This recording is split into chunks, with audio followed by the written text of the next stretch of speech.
বহুলোকে নিজৰ বসবাস কৰি অহা ঘৰখন কেতিয়াবা প্ৰয়োজন অনুসৰি কিছু সাল সলনি কৰি পুনৰ নিৰ্মাণ কৰি লয়।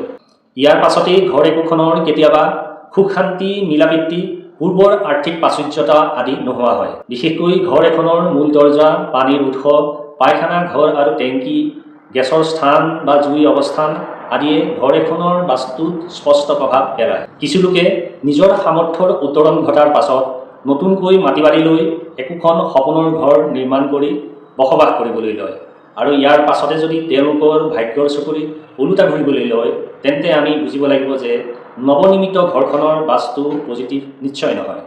নতুন ঘৰ নিৰ্মাণৰ সময়ত মূল দৰ্জা, পানীৰ উৎস, পায়খানা ঘৰ আৰু টেংকি, জুই বা গেছৰ অৱস্থান আদি মূল বিষয়সমূহৰ ক'ৰবাত নহয় ক'ৰবাত এই ক্ষেত্ৰতো বেমেজালি হৈছে বুলি আমি বুজিব লাগিব। ইয়াৰ উপৰিও ঘৰ সজা বাৰীখনৰ ঢাল, বাৰীৰ অৱস্থিতি, ইয়াৰ ওচৰ পাজৰৰ পৰিৱেশ আদিয়েও ঘৰ একোখনৰ বাস্তুত গভীৰ প্ৰভাৱ পেলায়।